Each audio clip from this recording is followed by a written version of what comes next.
बिस्मिल्लाहिर्रहमानिर्रहीम। देखती आंखों और सुनते कानों को महमूद मान का आदाब। 9वीं जमात के लिए उर्दू की दरसी किताब का सबक नंबर 12, जो कि एक नज़म है मेहनत की बरक़ात, जिसे लिखा है ख्वाजा अल्ताफ़ हुसैन हाली ने। हम इसकी रीडिंग और आशार की तशरीह करना सीखेंगे। सबसे पहले ख्वाजा अल्ताफ़ हुसैन हाली का मुख्तसर सा तारुफ, जो कि इस नज़म के शायर हैं। अजीज तलबा, ख्वाजा अल्ताफ़ हुसैन हाली 1837 में पैदा हुए और 1914 में उन्होंने वफात पाई। ख्वाजा अल्ताफ़ हुसैन उनका नाम था और हाली तखल्लुस करते थे। आप पानीपत हरियाणा इंडिया के एक मुअज़्ज़ज़ घराने में पैदा हुए। उनके वालिद ग्रामी का नाम ख्वाजा इज़्ज़त बख्श था, जो हाफ़िज़ कुरान थे, और उनकी किरत का शोहरा इस कदर था कि लोग दूरों नजदीक से उनकी तिलावत सुनने के लिए खींचे चले आते थे। मौलाना हाली सर सैयद तहरीक से बवस्ता कौम के बहुत बड़े मसल्ला हैं। वो उर्दू के पहले नकाद और पहले सवाने नगार तस्वर होते हैं। उनका ज़ौक़े शेर आला दर्जे का था। उनकी नज़मों में बड़ी खूबी, ज़ुबान व बयान की सादगी और सलासत है। शामिल किताब नज़म मेहनत की बरक़ात मुसद्दसे हाली से मस्तार इक़्तिबास है, और इस नज़म में, जैसा कि इसके नाम ही से ज़ाहिर है, मेहनत से काम करने वालों के औसाफ बयान हुए हैं।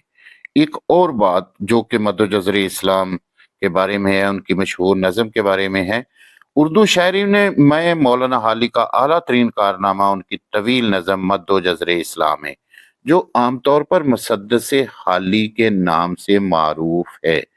ये नज़म इस कदर मकबूल हुई कि इसने मकबूलियत और शोहरत के तमाम रिकॉर्ड तोड़ डाले। मुसद्दसे हाली के बारे में सर सैयद कहा करते थे, मैं इस मुसद्दसे हाली का महर्रक हुआ हूँ और मैं इसे अपने अमाल हसना से समझता हूँ। जब खुदा मुझसे पूछेगा कि दुनिया से क्या लाए हो, तो मैं कहूँगा, हाली से मुसद्दस लखवा कर और कुछ नहीं। अब हम नज़म मेहनत की बरक़ात का बंद नंबर 1 पढ़ते हैं। मुशक्कत की जिल्लत जिन्होंने उठाई, मशक्कत की जिल्लत जिन्होंने उठाई, जहां में मिली इनको आखिर बढ़ाई, जहां में मिली उनको आखिर बढ़ाई, किसी ने बगैर इसके हरगिज़ न पाई, फजीलत न इज्जत न फरमा रवाई, फजीलत न इज्जत न फरमा रवाई, नहाल इस गुलिस्तान में जितने बड़े हैं, नहाल इस गुलिस्तान में जितने बड़े हैं, हमेशा वो नीचे से ऊपर चढ़े हैं। हवाला बंद लिखेंगे। इसमें नज़म का उन्वान मेहनत की बरक़ात और शायर का नाम लिखेंगे ख्वाजा अल्ताफ़ हुसैन हाली। मुश्किल अल्फाज के मानी। लफ्ज़ है मशक्कत, मानी है सख्त मेहनत। जिल्लत रुसवाई, बेइज्जती, तकलीफ। बड़ाई अजमत, बड़ापन। फजीलत बरतरी। फरमा रवाई के मानी है हुक्मरानी।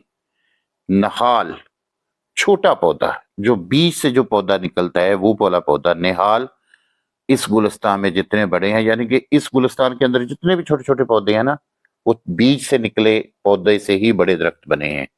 गुलिस्तान के मानी है फूलों का बाग। मफहूम इस शेर का कुछ इस तरह से है, जिन लोगों ने मेहनत की जिल्लत बर्दाश्त की, उन्हें इस दुनिया में अजमत मिली है। किसी को बड़ाई, इज्जत और हुक्मरानी बगैर मेहनत के हासिल नहीं हुई।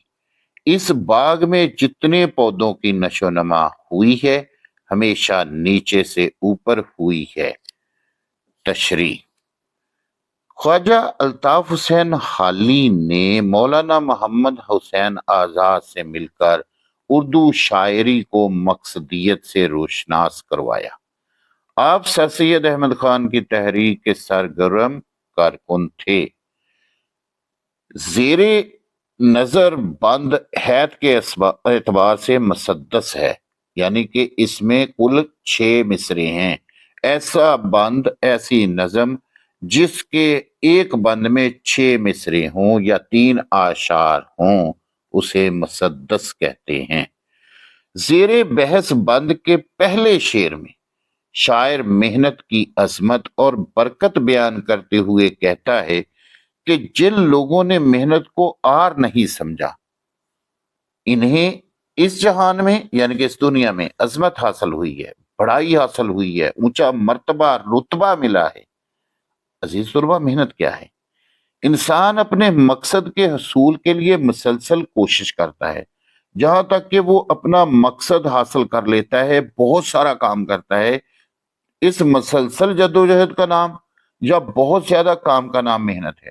جو لوگ محنت کرنے کو برا خیال کرتے ہیں ہرگز ترقی نہیں کر پاتے۔ حضور نبی کریم صلی اللہ علیہ وآلہ وسلم خود اپنے دست مبارک سے کام کرتے تھے۔ اس سے اس تاثر کی نفی ہو جاتی ہے کہ محنت کرنا ذلت کا کام ہے۔ دوسرے شعر میں شاعر کہتا ہے کہ جو لوگ اور قومیں محنت سے کتراتی ہیں وہ کبھی بھی زمانے میں عظمت، عزت اور حکمرانی حاصل نہیں کر سکتی، کیونکہ اللہ تعالیٰ کا فرمان ہے اور یہ کہ انسان کے لیے صرف وہی کچھ ہے جس کے لیے وہ کوشش کرتا ہے۔ یعنی عربی متن لیس للانسان الا ما سعی، کہ انسان کو وہی چیز ملتی ہے جس کے لیے وہ کوشش کرتا ہے۔ یہ نظم جس پس منظر میں لکھی گئی تھی، اس میں دنیا کے تمام مسلمان دوسروں کے غلام تھے۔ سلطنت عثمانیہ کا خاتمہ ہو چکا تھا اور ہندوستان پر انگریز مسلمانوں سے اقتدار چھین کر مسلط ہو چکے تھے۔ ایسی صورتحال میں شاعر مسلمانوں کو احساس دلا رہا ہے کہ اگر وہ دوبارہ اپنا کھویا مقام حاصل کرنا چاہتے ہیں تو انہیں محنت کو اپنانا پڑے گا۔ اس سے انہیں عزت، عظمت اور بادشاہی ملے گی۔ بقول شاعر، نامی کوئی بغیر مشقت نہیں ہوا، نامی کوئی بغیر مشقت نہیں ہوا، 100 بار جب عقیق کٹا تب نگی ہوا، نگی ہوا قیمتی موتی بنا، کہ ہیرے کو بار بار کاٹا جاتا ہے عقیق کو، تب کہیں جا کر وہ چمکدار قیمتی موتی بنتا ہے۔ اولیاء اللہ نے رات دن خلق خدا کی خدمت کر کے اللہ کو راضی کیا۔ ہاتھ پر ہاتھ رکھ کر بیٹھے رہنے والوں کو اللہ پسند نہیں کرتا۔ دنیا میں صرف وہی لوگ ترقی حاصل کر سکے جنہوں نے محنت کو اپنا شعار بنایا، اور وہ لوگ جو کامل اور آرام پسند تھے ان کو نہ دنیا میں بڑائی اور عزت ملی اور نہ ہی وہ دنیا میں حکمرانی کر سکے۔ محنت کے بغیر دنیا میں کچھ بھی حاصل نہیں کیا جا سکتا۔ بند کے تیسرے شعر میں شاعر ترقی کو ایک مثال کے ذریعے اجاگر کر رہا ہے۔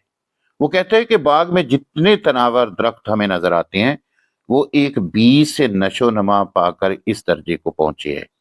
دراصل وہ استارہ کی زبان میں ہمیں سمجھا رہا ہے کہ اس جہاں میں جتنے نامور لوگ ہوئے ہیں انہوں نے محنت و مشقت سے یہ نام کمائے ہیں۔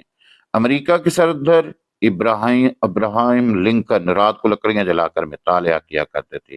امریکہ ہی کا ایک اور صدر لنڈن جانسن ایک دکان پر بوٹ پالش کیا کرتا تھا۔